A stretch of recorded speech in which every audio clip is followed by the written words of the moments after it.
Hello everyone, I hope you all are fine. So in this video we are going to cover that how can we cover our English grammar portion in English language in our CUET exam. As we know, from 2022 to 2023 and this is our 2024 CUET attempt, and in these consecutive 2 years, previous 2 years, we have seen that the importance of grammar is increasing and the weightage of the questions asked in the grammar portion in English language is also increasing.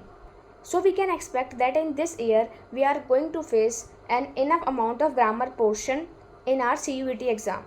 हमें अपने आप को उसी तरीके से prepare करना है कि हमारा जो ग्रामर पोर्शन है वो एकदम मस्त हो जाए, एकदम सॉलिड हो जाए. ठीक है, तो उसके लिए आज मैंने ये डेडिकेटेड वीडियो बनाई है.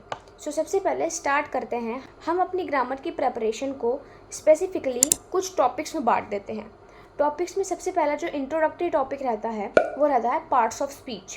पार्ट्स ऑफ स्पीच हमें करना है एंड ये सारे टॉपिक्स आप एक कॉपी में नोट डाउन कर सकते हो. तो topic number 1 is your parts of speech. Parts of speech हमारा होता है noun, pronoun, verb, adverb, adjective, preposition, conjunction, interjection. तो ये हमारे 7 पार्ट्स ऑफ स्पीच होते हैं जिसके बारे में आपको बहुत अच्छे से पता होना चाहिए. जैसे नाउन है, अब आपको इसमें नाउन की डेफिनेशन याद नहीं करनी है, ठीक है, बट आपको पता होना चाहिए कि नाउन होती क्या है, उसके कितने प्रकार होते हैं. ठीक है, एंड उसमें प्रकार को जो भी आपके उनके टाइप्स हैं उनको आइडेंटिफाई करना आना चाहिए कि कोई पर्टिकुलर सेंटेंस में कौन सी टाइप ऑफ नाउन का यूज़ हुआ है.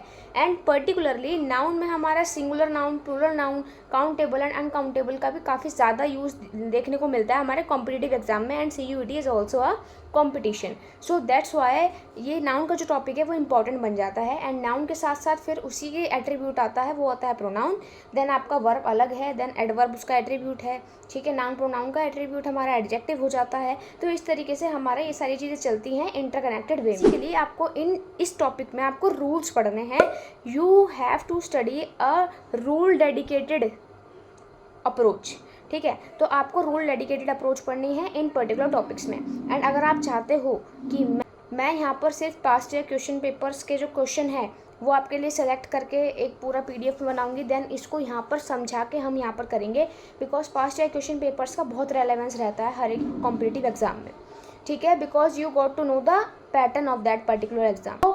एंड शीट्स जो होंगी, नोट्स जो होंगे वो मेरे टेलीग्राम चैनल पे फ्री ऑफ कॉस्ट अपलोड होंगे. जो मोस्ट इंपॉर्टेंट टॉपिक रहता है वो रहता है आपका active and passive voices. Active voice को हम टेंस भी कहते हैं. ठीक है, टेंस के रूल्स आपको याद होने चाहिए, तो आपका एक्टिव वॉइस जो होगा वो कवर हो जाएगा. एंड पैसिव वॉइस आपको उसके रूल्स से ही डिफाइन होता है. तो बहुत ज़्यादा मात्रा में भी ये देखने के लिए मिल सकता है. कई बार ऐसा भी होता है कि 2-3 क्वेश्चन आ जाते हैं, लेकिन मोस्ट ऑफ द टाइम अगर आपके 4 to 5 क्वेश्चन आ गए तो मीन्स आपके 25 to 20 मार्क्स आपके रिजर्व हो जाते हैं अगर आपको एक्टिव पैसिव वॉइसेस आता है. जो आपका थर्ड टॉपिक है दैट इज़ योर नरेशन और रिपोर्टेड स्पीच. तो रिपोर्टेड स्पीच की भी सारे रूल्स आपको याद होने चाहिए. ठीक है, coming to the fourth topic is your modals. Modals के रूल्स भी आपको याद होने चाहिए कि कौन सा मोडाल किस सेंस में हमारा यूज़ होता है, उसको किस तरीके से हम यूज़ कर सकते हैं, उसके साथ हमारा टेंस का क्या रिलेशन है, कैसे हम सेंटेंसेस को फॉर्म कर सकते हैं. There are certain exceptions also. ठीक है, तो ये अब आपका जो 5th टॉपिक आता है वो भी काफ़ी इंपॉर्टेंट रहता है. That is your subject verb agreement, जिसमें आपके रूल्स ही रूल्स हैं, लेकिन there are commonly 25 to 30 rules जो आपको ध्यान में रखने हैं. एंड उसको आप कहीं पे भी नोट डाउन करके अपने नोट्स बना सकते हो एंड वो मैं आपको शीट्स में प्रोवाइड कर दूँगी. ठीक है, एंड अगर आप चाहते हो कि मैं ये सारे टॉपिक्स की एक नोट्स फॉर्मेट में जो मेरे खुद के बनाए हुए होंगे, कहीं से कॉपी पेस्ट नहीं होंगे, ठीक है, हो सकता है मैं हैंड रिटन भी दे दूँ. ठीक है, अगर हैंड रिटन नहीं है तो टाइप फॉर्मेट में दे दूँगी. बट ये है कि आपको अगर आपको चाहिए तो प्लीज़ आप कमेंट सेक्शन में लिख देना इंग्लिश ग्रामर, तो मैं समझ जाऊँगी कि हाँ इतने सारे स्टूडेंट्स की डिमांड है. And now I have to work with my dedication. Now coming to our 6th topic जो आपका रहता है पोएटिक डिवाइसेस. पोएटिक डिवाइसेस काफ़ी ज़्यादा इंपॉर्टेंट भी रहते हैं. देखो 2022 में तो काफ़ी बल्क में क्वेश्चन आए हुए थे, 5 to 6 क्वेश्चन आए हुए थे पोएटिक डिवाइसेस में से.